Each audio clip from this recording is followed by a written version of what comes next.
बोलिए विष्णु भगवान की जय हो। बृहस्पति देव भगवान की जय हो।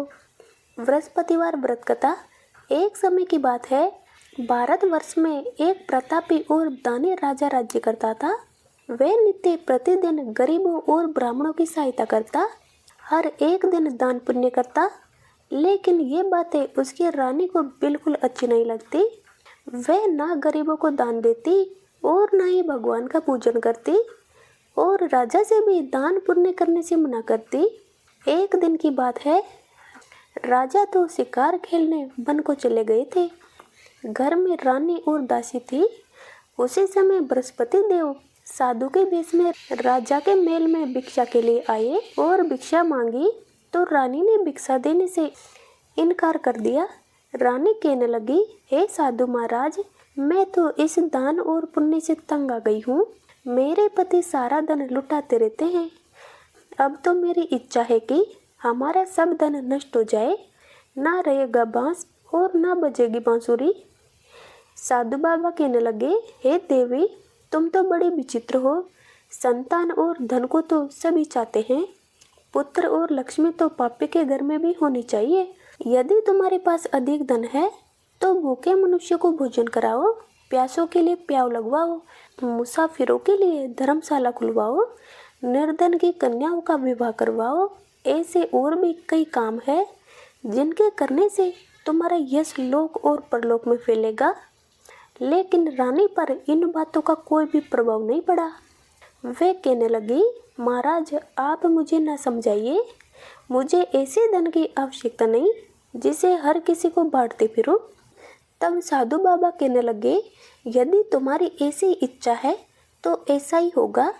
जैसा मैं कहता हूँ तुम वैसा ही करना।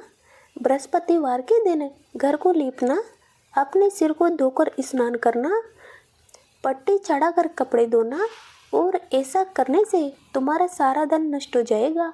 इतना कहकर साधु बाबा वहाँ से चले गए। साधु के कहे अनुसार रानी ने अपने 3 बृहस्पतिवार बिताए थे कि उनका सारा धन नष्ट हो गया। अब तो भोजन के लिए भी राजा का परिवार तरसने लगा। एक दिन राजा अपनी रानी से बोला, रानी, तुम यहीं पर रहो, मैं दूसरे देश को जाता हूँ, क्योंकि यहाँ पर तो सभी लोग मुझे जानते हैं, इसलिए मैं कोई छोटा काम नहीं कर सकता। देश चोरी तो परदेश पीक बराबर होती है। और ऐसा कहकर राजा परदेश को चला गया। वहाँ वे जंगल में जाता, लकड़ियाँ काट कर लाता और शहर में बेचता। इस तरह से अपना जीवन व्यतीत करने लगा। इधर राजा के प्रदेश जाते ही रानी और दासी दुखी रहने लगी। एक बार रानी और दासी को 7 दिनों तक बिना भोजन के रहना पड़ा। तो रानी ने अपनी दासी से कहा, हे दासी, पास ही के नगर में मेरी बहन रहती है, वह बहुत धनवान है, तो उसके पास जा, वहाँ से कुछ लेकर आ, थोड़े दिनों के लिए गुजारा हो जाएगा। दासी रानी की बहन के पास गई। उस दिन गुरुवार का दिन था और रानी की बहन उस समय बृहस्पतिवार व्रत की कथा सुन रही थी। दासी ने रानी की बहन को अपनी रानी का संदेश दिया, लेकिन रानी की बड़ी बहन ने कोई भी उत्तर नहीं दिया। जब दासी को रानी की बहन से कोई उत्तर नहीं मिला तो वह बहुत दुखी हुई और उसे क्रोध भी आया। वह वापस चली आई। दासी ने वापस आकर रानी को सारी बात बता दी और कहने लगी, रानी, आपकी बहन तो बहुत ही बड़ी आदमी है, वह तो छोटे मनुष्यों से बात भी नहीं करती। उधर रानी की बहन ने सोचा कि मेरी बहन की दासी आई थी, पर मैं उनसे नहीं बोली, इससे वह बहुत दुखी हुई होगी। ये सोचकर कथा को सुनकर पूजन समाप्त करके वह भागी भागी अपनी बहन के घर आई और कहने लगी, ए बहन, आज बृहस्पतिवार का दिन है, मैं बृहस्पतिवार का व्रत कर रही थी, तुम्हारी दासी मेरे घर आई, पर जब तक कथा होती है, जब तक ना तो उठते हैं और ना ही बोलते हैं, इसलिए मैं नहीं बोली।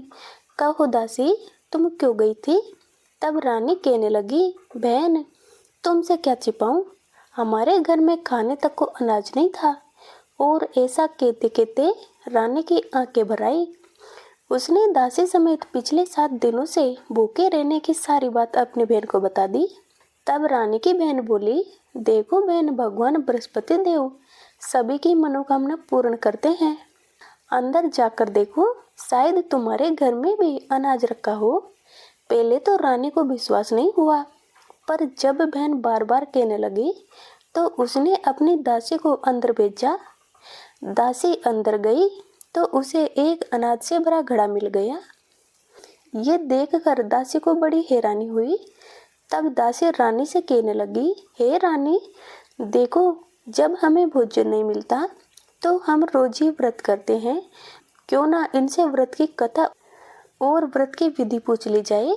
इससे हम भी बृहस्पतिवार का व्रत किया करेंगे। तब रानी ने अपनी बहन से बृहस्पतिवार व्रत के बारे में पूछा।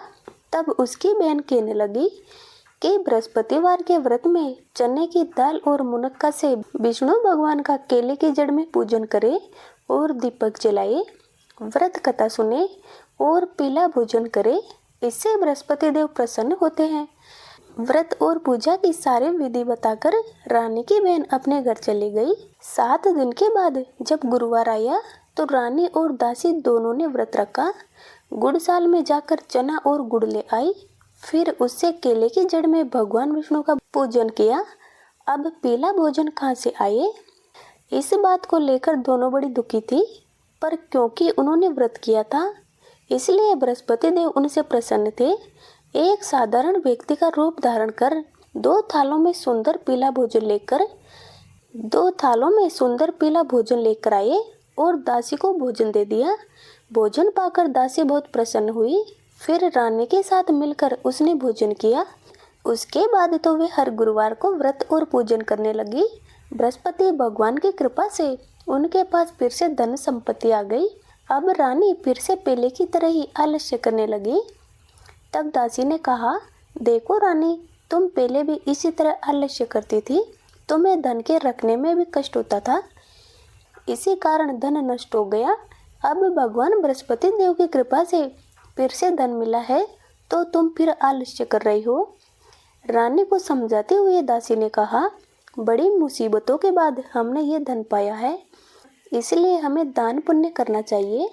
भूखे मनुष्यों को भोजन कराओ और अपने धन को शुभ कार्यों में खर्च करो। इससे तुम्हारे कुल का यश बढ़ेगा, स्वर्ग की प्राप्ति होगी और पितृ प्रसन्न होंगे। दासी की बात मानकर रानी ने अपना धन शुभ कार्यों में खर्च करना शुरू कर दिया। पूरे नगर में उसका यश फैलने लगा।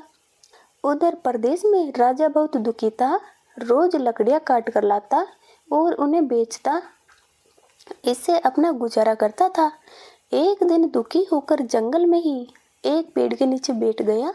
अपनी दशा को याद करके व्याकुल होकर रोने लगा।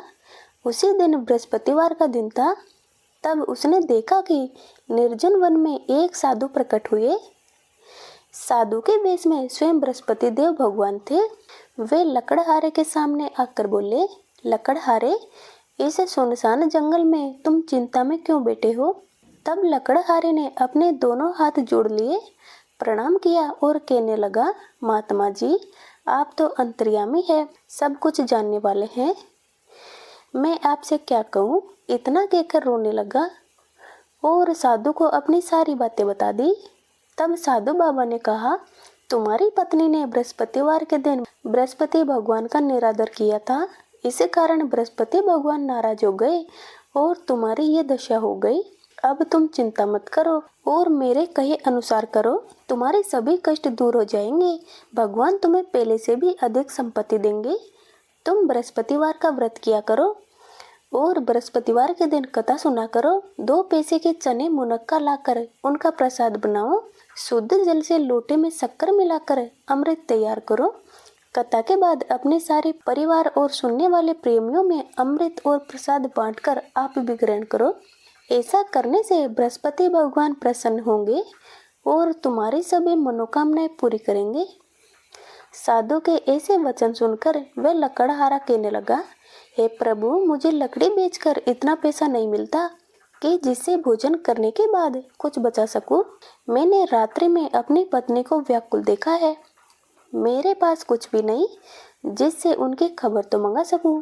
तब साधु कहने लगे, तुम किसी बात की चिंता मत करो। बृहस्पतिवार के दिन तुम रोजाना की तरह लकड़ियां लेकर शहर को जाओगे तो तुम्हें रोज से दुगना धन प्राप्त होगा। इससे तुम भली भांति भोजन कर लोगे और बृहस्पति देव की पूजा का सामान भी आ जाएगा। और बृहस्पतिवार की कहानी इस प्रकार से है।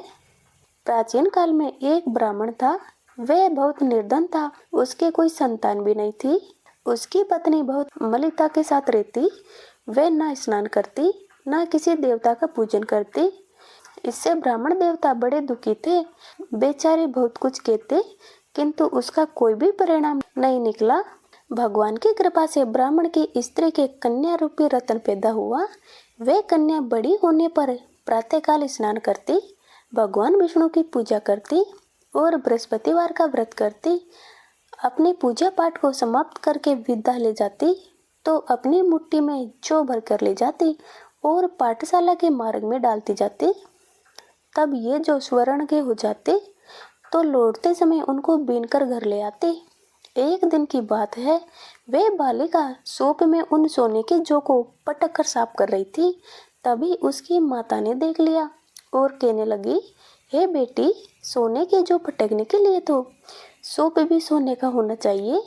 दूसरे दिन बृहस्पतिवार था। इस कन्या ने व्रत रखा और बृहस्पति देव से प्रार्थना करके बोली, हे प्रभु, मैंने आपकी पूजा सच्चे मन से की हो तो मेरे लिए सोने का सूप दे दो। बृहस्पति देव ने उसकी प्रार्थना स्वीकार कर ली। रोजाना की तरह वह कन्या जौ फैलाती हुई जाने लगी। जब लौटकर जौ बीन रही थी तो बृहस्पति देव की कृपा से सोने का सूप मिला। उसे वे घर ले आई और उसमें जौ साफ करने लगी, परंतु उसकी माँ का वही ढंग रहा। एक दिन की बात है, वह कन्या सोने के सूप में जौ साफ कर रही थी। उसी समय उस शहर का राजपुत्र वहां से होकर निकला। इस कन्या के रूप और कार्य को देखकर मोहित हो गया। अपने घर आकर भोजन और जल त्याग कर उदास होकर लेट गया। राजा को जब इस बात का पता चला तो अपने प्रधानमंत्री के साथ उसके पास गए और कहने लगे, हे बेटा, तुम्हें किस बात का कष्ट है? क्या किसी ने तुम्हारा अपमान किया है अथवा और कोई कारण है? कहो, मैं वही कार्य करूँगा जिससे तुम्हें प्रसन्नता हो। अपने पिता की राजकुमार ने बातें सुनी तो वे कहने लगा, पिताजी, मुझे आपकी कृपा से किसी बात का दुख नहीं। किसी ने मेरा अपमान भी नहीं किया, पर मैं उस लड़की से विवाह करना चाहता हूँ जो सोने के सूप में जौ साफ कर रही थी। इतना सुनकर राजा आश्चर्य में पड़ गया और कहने लगा, बेटा, इस तरह की कन्या का पता तो तुम ही लगाओ। मैं उसके साथ तुम्हारा विवाह अवश्य करवा दूंगा। अब राजकुमार ने उस लड़की के घर का पता बताया तो मंत्री उस लड़के के घर गए और ब्राह्मण देवता को सभी हाल बताया। ब्राह्मण राजकुमार के साथ अपनी कन्या का विवाह करने के लिए तैयार हो गए। विधि विधान से ब्राह्मण की कन्या का विवाह राजकुमार से हो गया। कन्या के घर से जाते ही पहले की भांति ब्राह्मण देवता के घर में गरीबी का निवास हो गया। अब तो भोजन के लिए भी अन्न बड़ी मुश्किल से मिलता था। एक दिन दुखी होकर ब्राह्मण देवता अपनी पुत्री के पास गए। बेटी ने पिता की दुखी अवस्था को देखा तो अपनी माँ का हाल पूछा। तब ब्राह्मण ने सभी हाल कह दिया। कन्या ने बहुत सा धन देकर अपने पिता को विदा कर दिया। इस तरह ब्राह्मण का कुछ समय सुख से बीता। कुछ दिन बाद फिर से वही हाल हो गया।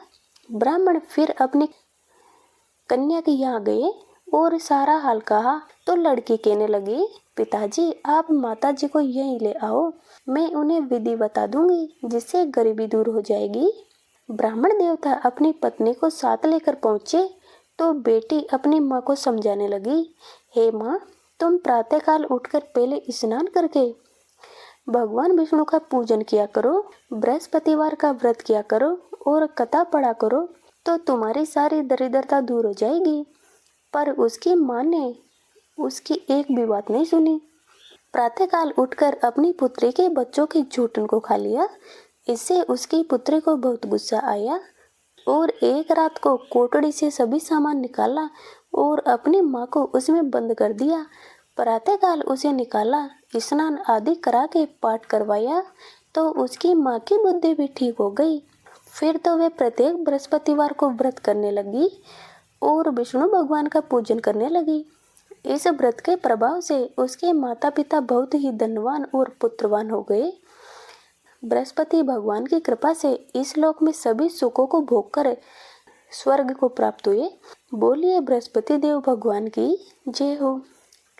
इस तरह लकड़हारे को बृहस्पति देव की कथा सुनाकर साधु बाबा वहां से अंतर्ध्यान हो गए। धीरे धीरे समय व्यतीत हुआ और बृहस्पतिवार का दिन आया।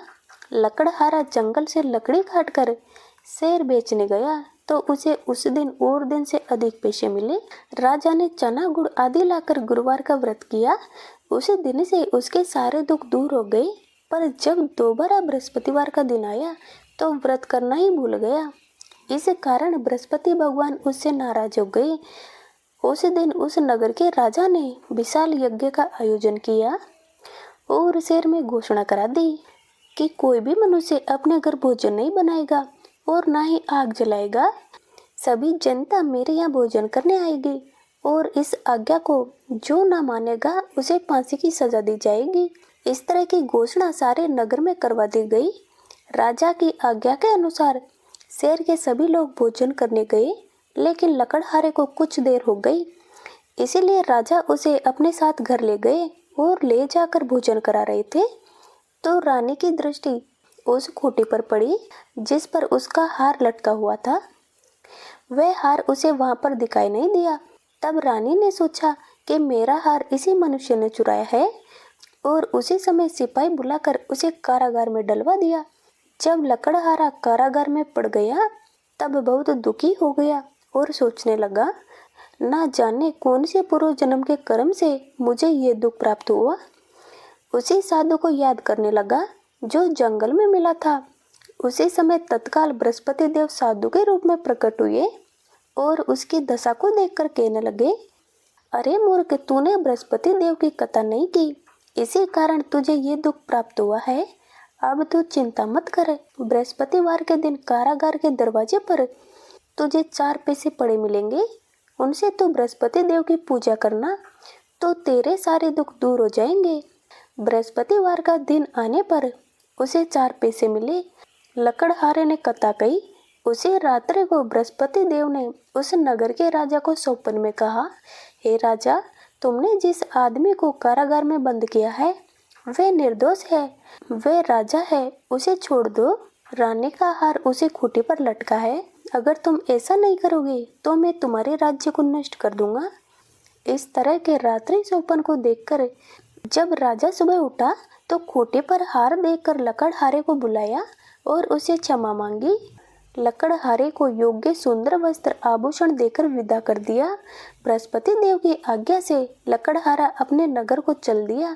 जब राजा अपने नगर के निकट पहुंचा तो उसे बड़ा आश्चर्य हुआ। नगर में पहले से अधिक बाग, तालाब, कुएं, बहुत से धर्मशाला, मंदिर आदि बने हुए थे।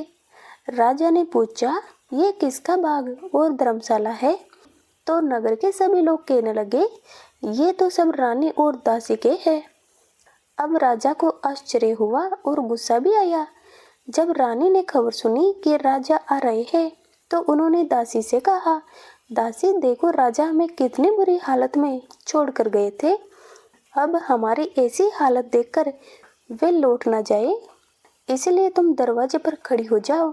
आज्ञा के अनुसार दासी दरवाजे पर खड़ी हो गई। जब राजा आए तो उन्हें अपने साथ लेवा आई। अब राजा ने क्रोध करके अपनी रानी से पूछा, बताओ ये धन तुम्हें कैसे प्राप्त हुआ? तब रानी और दासी ने कहा, ये सब धन बृहस्पति देव के व्रत के प्रभाव से प्राप्त हुआ है। अब तो राजा ने निश्चय किया कि 7 दिन बाद तो सभी बृहस्पति देव का पूजन करते हैं, पर मैं रोज बृहस्पति देव का पूजन किया करूँगा। दिन में 3 बार कहानी कहूँगा और रोज व्रत करूँगा। अब हर समय राजा के दुपट्टे में चने की दाल बंधी रहती। राजा दिन में 3 बार कहानी कहता। एक रोज राजा ने सोचा कि चलो अपनी बहन के यहाँ मिलकर आते हैं। इस तरह निश्चय करके राजा घोड़े पर सवार हो अपनी बहन के यहाँ चलने लगा। मार्ग में उसने देखा कि कुछ आदमी एक मुर्दे को लिए जा रहे थे। उन्हें रोककर राजा कहने लगा, अरे भाइयों रुको, मेरे बृहस्पति देव की कथा सुन लो। तो वे कहने लगे, लो हमारा तो आदमी मर गया है। इसे अपनी कथा की पड़ी है। पर उसमें से कुछ आदमी बोले, अच्छा ठीक है, कहो, हम तुम्हारी कथा भी सुनेंगे। राजा ने दाल निकाली और कथा कहने लगा। तब कथा आधी हुई तो मुर्दा हिलने लग गया। जब बृहस्पति देव की कथा समाप्त हो गई तो राम राम करके वे मनुष्य उठकर खड़ा हो गया। राजा आगे चला। आगे मार्ग में उसे एक किसान खेत में हल चलाता मिला। राजा ने उसे देखा और उसे रोककर कहने लगा, अरे भैया, मेरे बृहस्पति देव की कथा सुन लो। किसान कहने लगा, जब तक मैं तेरी कथा सुनूंगा तब तक तो 4 हरिया जोत लूंगा। जा तू अपनी कथा किसी और को सुनाना। अब राजा आगे चलने लगा। राजा के हटते ही बैल पछाड़ खाकर गिर गए। किसान के पेट में बड़े जोर से दर्द होने लगा। उसी समय उसकी माँ रोटी लेकर आई। उसने जब देखा तो अपने बेटे से सब हाल पूछा। बेटे ने सभी हाल कह दिया तो बुढ़िया दौड़ी दौड़ी उस घुड़सवार के पास गई और उससे कहने लगी, मैं तेरी कथा सुनूंगी, तुम अपनी कथा मेरे खेत पर चलकर कहो। अब राजा ने बुढ़िया के खेत पर जाकर कथा कही। उसे सुनते ही बैल उठकर खड़े हो गए और किसान के पेट का दर्द भी बंद हो गया। चलते चलते राजा अपनी बहन के घर पहुंच गया। बहन ने भाई की खूब मेहमानी की।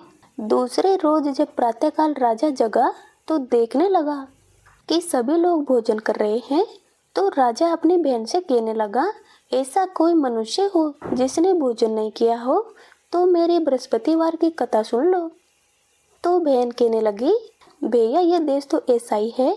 यहाँ पहले लोग भोजन करते हैं और बाद में कुछ और काम करते हैं, लेकिन अगर कोई पड़ोस में हो तो मैं दिखाती हूँ। ऐसा कहकर वह देखने चली, पर उसे कोई भी ऐसा व्यक्ति नहीं मिला जिसने भोजन न किया हो। अंत में वह एक कुमार के घर में गई। उस कुमार का लड़का बीमार था। उसे पता चला कि उनके यहाँ तो 3 रोज से किसी ने भोजन नहीं किया। तब रानी ने अपने भाई की कथा सुनने के लिए कुमार से कहा तो वह तैयार हो गया। राजा ने उसके घर जाकर बृहस्पतिवार की कथा कही, जिसे सुनकर उसका लड़का ठीक हो गया। अब तो राजा की प्रशंसा होने लगी। कुछ दिनों तक राजा अपनी बहन के घर में रहा। फिर एक दिन कहने लगा, बहन, हम अपने घर को जाएंगे, तुम भी तैयार हो जाओ। राजा की बहन ने अपनी सास से कहा। सास कहने लगी, हाँ चली जा, पर अपने लड़के को मत ले जाना, क्योंकि तेरे भाई की कोई औलाद नहीं है। तब बहन भाई से कहने लगी, भैया, मैं तो चलूंगी, पर कोई बालक नहीं जाएगा। राजा कहने लगा, जब कोई बालक नहीं जाएगा, जब तुम ही क्या करोगी। बड़े दुखी मन से राजा अपने नगर लौट आया। आकर राजा ने अपनी रानी से कहा, हम निर्वंशी राजा है, हमारा तो मुख देखने का भी धर्म नहीं और कुछ भी भोजन आदि नहीं किया। उदास होकर लेट गया। तब रानी कहने लगी, हे प्रभु, बृहस्पति देव ने हमें सब कुछ दिया है, वे हमें औलाद भी अवश्य देंगे। उसी रात को बृहस्पति देव ने राजा से स्वप्न में कहा, हे राजा, उठ, सभी सोच को त्याग दे, तेरी रानी गर्भ से है। राजा को ये बात सुनकर बड़ी खुशी हुई। 9वें महीने में रानी ने एक सुंदर पुत्र को जन्म दिया। अब राजा कहने लगा, हे रानी, स्त्री बिना भोजन के रह सकती है, बिना कहीं नहीं रह सकती। जब मेरी बहन आए तो तुम उससे मत कहना। रानी ने सुनकर हाँ कर दी। जब राजा की बहन ने ये शुभ समाचार सुना तो वह बहुत खुशी हुई और बधाई देकर अपने भाई के घर आई। तब रानी कहने लगी, घोड़ा चढ़कर तो नहीं आई, कथा चढ़ी आई हो। राजा की बहन बोली, भाभी, मैं ऐसे ना कहती तो तुम्हें औलाद कैसे मिलती। बृहस्पति देव ऐसे ही है, जैसे जिसके मन में कामना होती है सभी को पूर्ण करते हैं। जो श्रद्धा भावना से बृहस्पतिवार का व्रत करते हैं, बृहस्पतिवार की कथा पढ़ते हैं, सुनते हैं या दूसरों को सुनाते हैं, बृहस्पति देव उनकी सभी मनोकामनाएं पूरी करते हैं। भगवान बृहस्पति देव उनकी सदैव रक्षा करते हैं। संसार में जो भी मनुष्य श्रद्धा भाव से भगवान जी का पूजन व्रत सच्चे हृदय से करते हैं तो उनकी सभी मनोकामनाएं पूर्ण होती है। जैसे सच्ची भावना से राजा और रानी ने उनकी कथा का गुणगान किया तो उनकी सभी इच्छाएं बृहस्पति देव जी ने पूरी की। इसलिए कथा सुनने के बाद प्रसाद लेकर जाना चाहिए और हृदय में उनका मनन करते हुए जयकारा बोलना चाहिए।